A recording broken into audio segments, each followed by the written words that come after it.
비단 경찰뿐 아니라 어느 조직이든 스스로가 의심을 받을 때는 제3의 객관적인 주체에게 조사를 맡기는 게 상식입니다.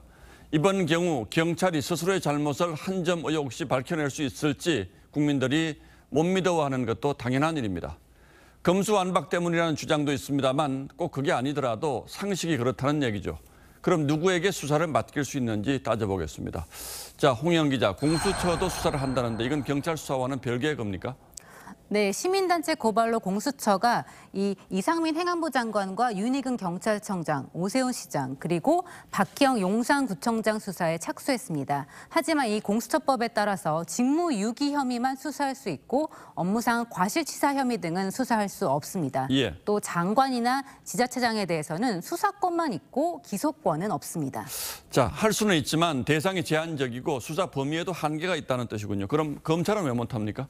아예 불가능한 건 아니지만 현실적으로 힘든 측면이 있습니다. 이른바 검수완박법 개정으로 올해 6월부터는 검찰이 대형 참사 수사는 할 수 없게 됐습니다. 그 예외가 있긴 합니다. 경찰 공무원의 범죄는 검찰이 수사할 수 있도록 해뒀는데요. 여기서도 지자체 등은 할 수가 없고요. 또 여기서 걸리는 게 있습니다. 같은 혐의를 두고 경찰이 수사를 시작해서 영장을 신청한 단계라면 검사가 사건을 넘기라고 요구할 수 없습니다. 이태원 참사의 경우에도 이미 경찰청 특수본이 압수수색까지 한 상황이라서 검찰이 나서기는 어렵습니다. 경찰이 수사를 끝내고 기소를 하는 단계에서는 검찰로 넘기지 않습니까? 맞습니다. 검찰로 송치하고 나면 보완 수사는 할 수 있습니다.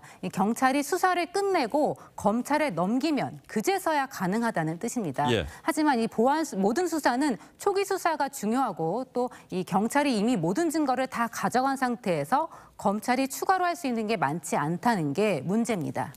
자, 그래서 특별검사 해야 한다는 주장이 나오는군요. 특별검사는 가능합니까? 네, 국회에서 특별검사 법안을 통과시키면 됩니다. 다만 시간이 오래 걸리는데요. 또 특검 후보 추천이나 수사 범위 등을 두고 여야가 정치 공방을 벌일 가능성이 커서 또 다른 정쟁을 불러올 수 있다는 것도 단점입니다. 자, 정리하자면 결국 지금 2단계에서는 경찰에 맡겨둘 수밖에 없다는 얘기가 되는데 다른 방법은 아예 없습니까? 이 상설특검법을 활용하는 방안이 거론이 됩니다. 이 법무부 장관이 필요하다고 판단만 하면 곧바로 할 수 있습니다. 여야 합의로 하는 것보다는 빠릅니다. 다만 가장 빨리 만들어졌던 세월호 특검 수사 때도 20일이 걸렸습니다. 이번 같은 대형 사건을 수사하려면 특검 규모도 만만치 않게 커야 하는데 과연 현실적으로 효율적이냐 이런 지적도 있습니다. 비리를 저지르는 사람이 아닌 공정하고 객관적인 제3의 기관이 특검을 한다는 점은 매우 타당하나 그 특검이 만들어지기까지는 기존의 관례를 생각하면 20일 이상 시간이 걸렸기 때문에 그 사이에 증거를 인멸할 수 있는 시간을 벌어준다는 단점이 있죠. 예, 결국 그것도 어렵고 경찰이 포함된 정부합동 TF를 구성해서 조사를 맡기자 이런 얘기도 있더군요. 네, 그렇습니다. 검찰과 경찰, 감사원 등이 합동으로 수사하는 방안이 있습니다. 다만 지금은 법적으로 검찰의 수사 지휘권이 없어서 지금까지와는 다른 새로운 형태와 개념의 수사단이 필요합니다. 예. 국민들이 보기에도 괜찮고 수사의 효율성도 떨어뜨리지 않는 그런 협의가 필요하다는 거죠. 이제 검찰은 이거 해야 된다, 경찰은 저거 해야 된다 이래버리면은 오히려 국민의 불신만 더 커질 겁니다.